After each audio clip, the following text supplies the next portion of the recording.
Okay, so welcome to another deep dive. Today, we're going to be taking a look at some human experiences, but we're going to be doing that through the lens of literature. And so specifically, we have an excerpt here from a novel called Disclaimer.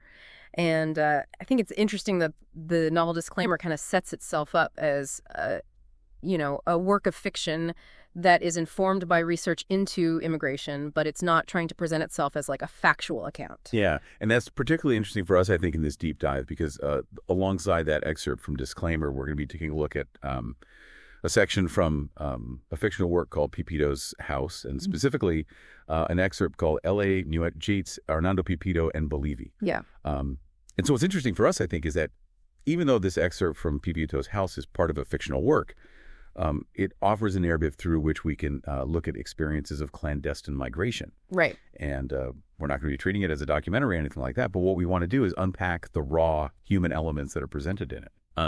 The struggles, the ingenuity for survival, and even the unexpected bonds that form. And we'll always be keeping in mind that fictional context that's acknowledged by Disclaimer as we go through this narrative. Absolutely. And one of the things that's really interesting about this excerpt from Pipito's House is it kind of throws us right into some of the really, powerful themes that run through this whole topic of migration, right? We see clandestine immigration, we see the sort of vulnerabilities that can lead to exploitation, but also the incredible human capacity for resilience. Yeah. And we see this tension between, the hope of a better future, that sort of often mythologized American dream, and then the often harsh realities that people actually encounter. And then kind of surprisingly, even in these difficult circumstances, we see moments of connection and affection emerge. So let's get into the scene. So we find ourselves with a group of 7 migrants and 2 individuals. Pierre and Shara are among them. They've arrived at this seemingly neglected house in Bolivia. It's the residence of a man named Arnando Pipito, and they're awaiting his arrival. Yeah, and the initial depiction of this setting is pretty striking. Yeah. You're immediately confronted with the precariousness of their situation. A rundown toilet, cramped living quarters that are shared with an elderly woman and a young boy. Right. And what stands out is this almost unspoken discomfort of the migrants. Their reluctance to use even these basic facilities because of the unsanitary conditions that are described. Yeah.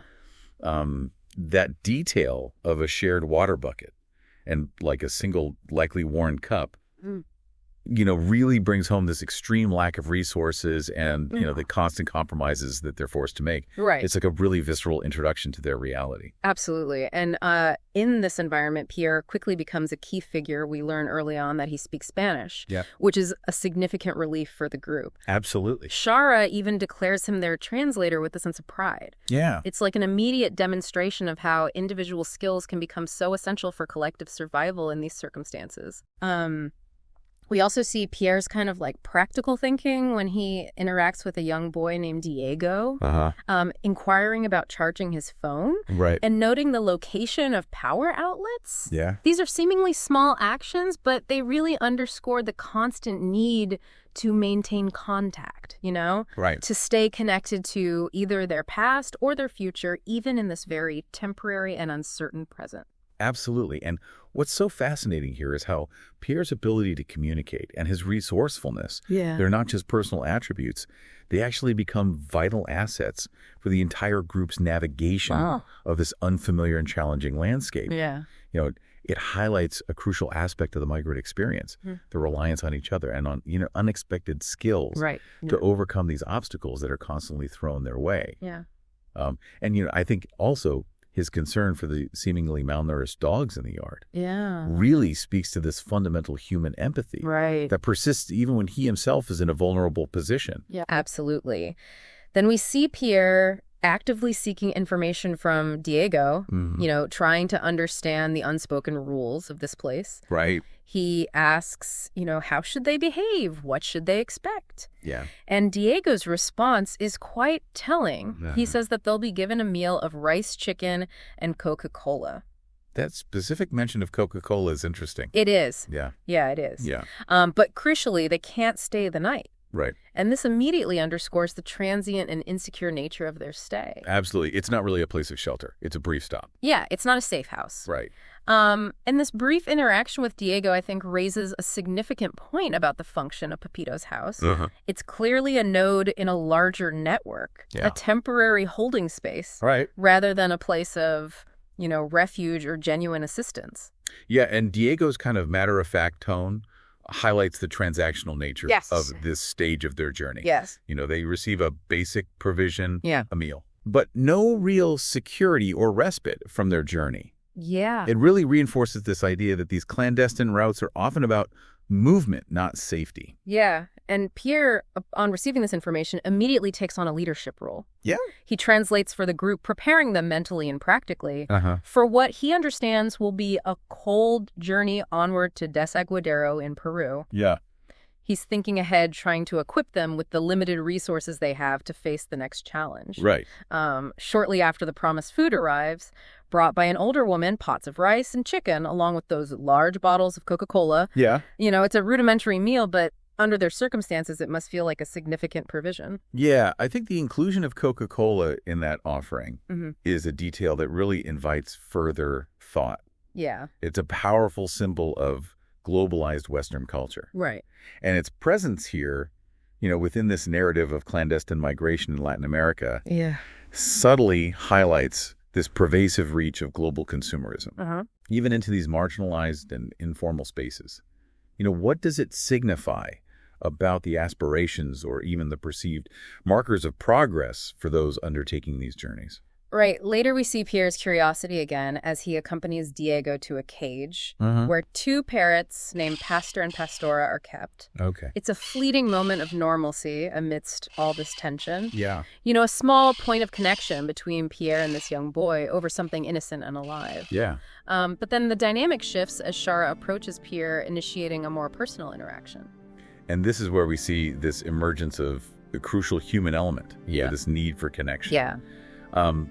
Char's directness in asking Pierre if he's married, because he seemed to be a good person, is remarkably poignant. It speaks to a deep yearning for trust and intimacy in profoundly isolating and uncertain circumstances. Yeah. What does it say about the emotional toll of this kind of journey that such a fundamental question arises so quickly? Right. And this simple question opens the door to a more private conversation between them.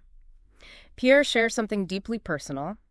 He talks about his fiancée, Almeida, who was initially waiting for him in Canada. Right. And then he reveals the very compelling reason behind his arduous journey. Yeah. He had to flee Cameroon because the political authorities were actively targeting him due to his activism against corruption. Yeah. This immediately adds a layer of gravity to his situation. Absolutely. It's not simply a search for economic betterment. Right. But an escape from a real and present danger. Yeah. Pierre's disclosure underscores a critical reality of migration. Often it's not a matter of choice, but a necessity. Yeah. Driven by persecution, violence, or the complete absence of fundamental rights and opportunities in one's homeland. Yeah. And, his activism against corruption paints a picture of a man with strong moral convictions, someone willing to risk his own safety for his beliefs. Right. This adds significant weight to his reasons for undertaking such a perilous journey. Absolutely. And he then expresses a perhaps optimistic belief that upon reaching Canada and presenting his evidence, he'll automatically be granted asylum, which would then allow Almeida to join him. Fulfilling their plans for marriage. There's a sense of hope, perhaps even a touch of naivety in this belief. Yeah. Maybe a necessary element to sustain him through such a challenging experience. Of course. In stark contrast, Shara shares a vulnerability of her own, confessing that she has never been in love due to fear, yet she feels herself on the verge of falling in love with Pierre. Wow, that's a raw and intimate revelation. Yes. In this unlikely setting. Yes, and this juxtaposition of Pierre's established relationship and Shara's nascent feelings really highlights the complex emotional landscape of their shared journey. Yeah. They're thrown together by circumstance, and human connection becomes both a source of comfort Absolute. and a potential complication Yes. in their already precarious lives. Totally. Pierre's slight emotional distance, driven by his loyalty to Almeida, adds another layer of nuance to this developing dynamic. Yeah. It raises questions about the nature of connection in transient spaces, Right. and the loyalties people maintain across distances and difficulties. Absolutely.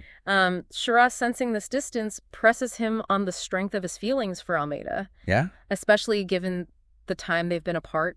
Right. And the current circumstances. Right. And Pierre explains the depth and longevity of their bond. Right. A decade-long connection built on fundamental compatibility, Right. even with the normal disagreements Yeah, of course. that arise in any relationship. Sure. It's a testament to the enduring power of their history. Uh-huh.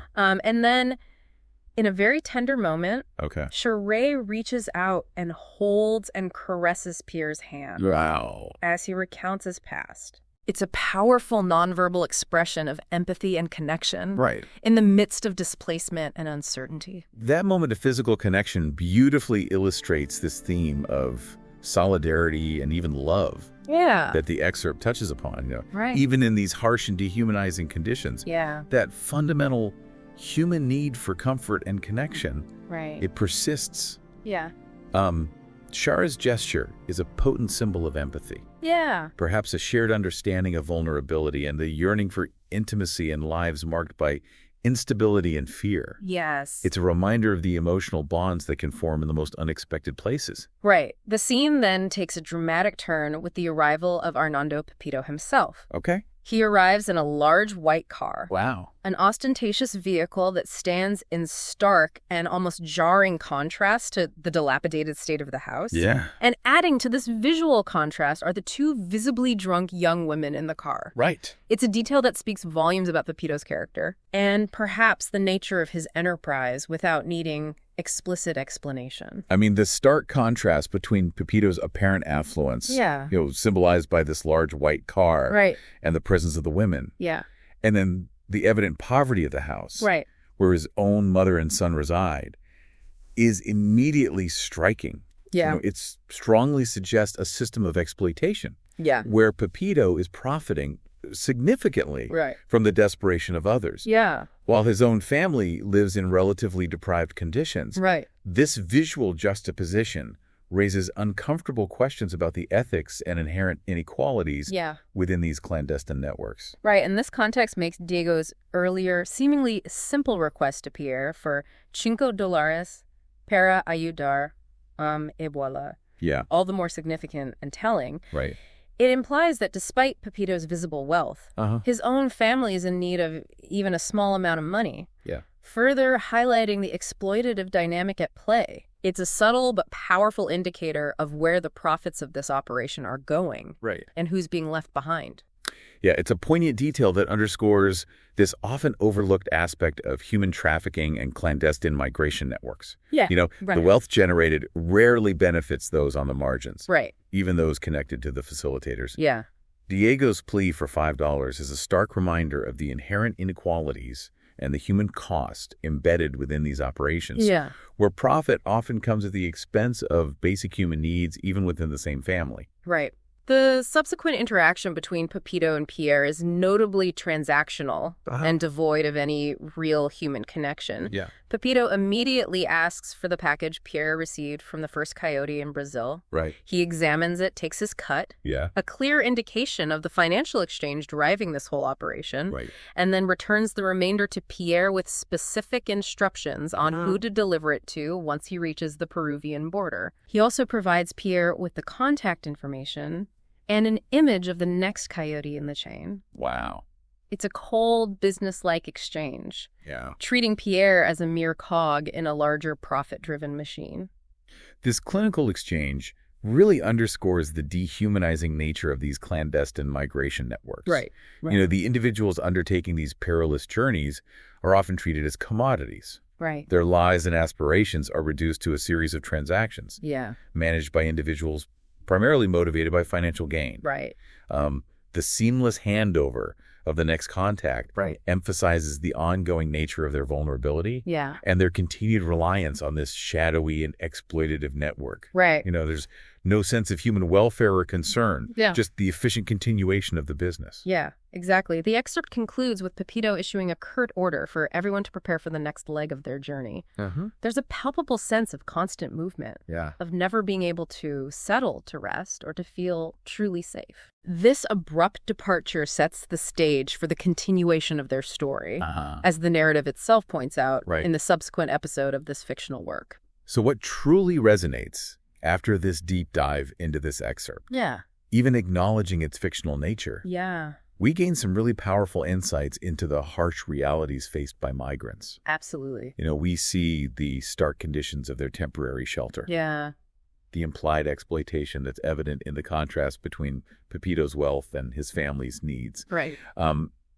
Pierre's remarkable resilience in navigating this complex situation. And his efforts to support his fellow travelers. And those unexpected yet deeply human moments of connection that emerge even amid such a difficult and dangerous journey. It really brings home for you, the listener, the potent capacity of narrative, even within a fictional framework, to offer a compelling glimpse into the intricate realities and the intense emotional landscapes of clandestine migration. Well, disclaimer rightly cautions us against taking it as factual reporting. The human experiences depicted in Pepito's house can undoubtedly foster a deeper understanding of the challenges and of vulnerabilities faced by individuals undertaking these perilous journeys. This exploration leaves us with a significant question to consider. What is the true human cost? You know, the multitude of unseen stories that lie behind this phenomenon of global migration. And how can even fictional accounts such as this excerpt serve as a catalyst for greater empathy and a more profound understanding for those who are compelled to undertake such arduous and often heartbreaking journeys? It's a crucial point for reflection. Absolutely.